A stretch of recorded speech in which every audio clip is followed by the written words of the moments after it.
So you walk into a high-stakes corporate negotiation. Mhm. The tension is thick. I mean, millions are on the line. And suddenly the executives across the table start talking about, well, ducks, swords, and sprinting paratroopers. Right, it sounds less like a technical business meeting and more like, I don't know, an action movie script. Okay, let's unpack this. We are diving into a really fascinating slide deck today called TD0065 Technical Discussions. And our mission here is to decode the secret language of these high-stakes meetings to help you master foreign business communication. Yeah, because at the highest levels of negotiation, technical English totally abandons literal, dry terms. These vivid phrases represent a very specific corporate mindset, one of hyper-efficiency and managing intense pressure. Exactly. And it all starts with the launch sequence of any major project. So before anything moves, leadership demands meticulous, quiet alignment. Right, you have to, quote, get your ducks in a row. I actually love the visual of literally trying to line up a bunch of wandering little ducks. It is a great image. Like, if you're presenting a final joint module prototype to the board, every single detail needs to be perfectly aligned beforehand. It's that quiet, behind-the-scenes organization. Oh, absolutely.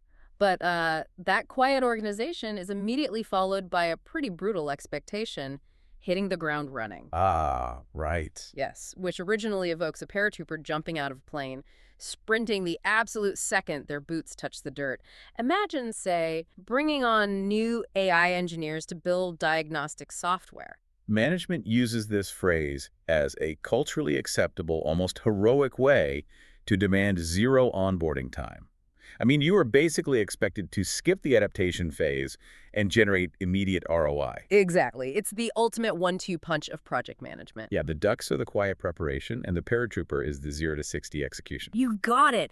That skipping of the warm-up period is highly valued in fast-paced tech environments. But wait, sprinting immediately has a massive cost, right? When a team operates at 0 to 60 for too long, a crisis is basically inevitable. Right, and that is exactly when the leadership playbook completely changes from organized alignment to maximum output. To manage that crisis, they pull out all the stops. Pull out all the stops. Yeah, the phrase actually comes from pipe organs. Wait, really? Yeah, to get the absolute maximum volume out of the instrument, you literally pull out every single volume knob or stop. Oh, wow, I didn't know that. Yeah, so think of rushing to meet a brutal Amazon production deadline. Leadership just decides to throw every available resource at the problem, regardless of cost. Okay, here's where it gets really interesting, though. I have to push back here.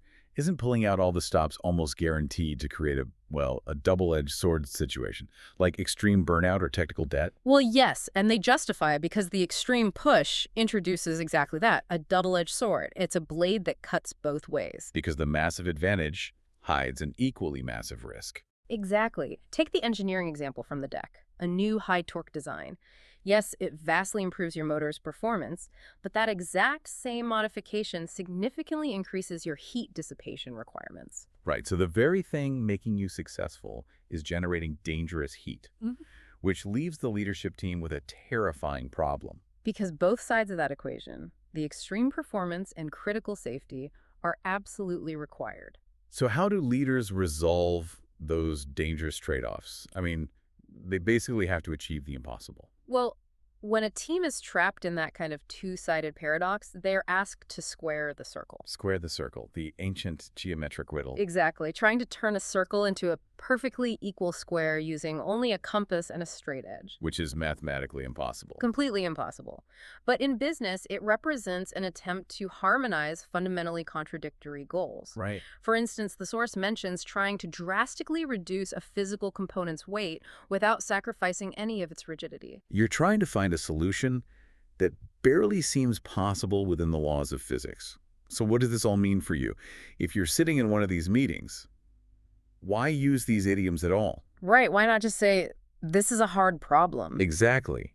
Because utilizing these exact phrases changes the power dynamic in the room.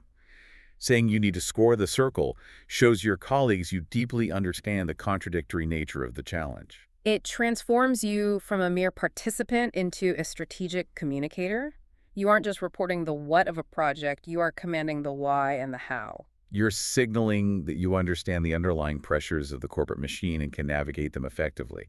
It's really about mastering the psychology of the room. It really is. So we'll leave you with this final thought. If squaring the circle is about solving an impossible paradox, what impossible communication puzzle are you facing at work right now? And how might framing it with one of these cinematic idioms completely shift your authority in your next meeting?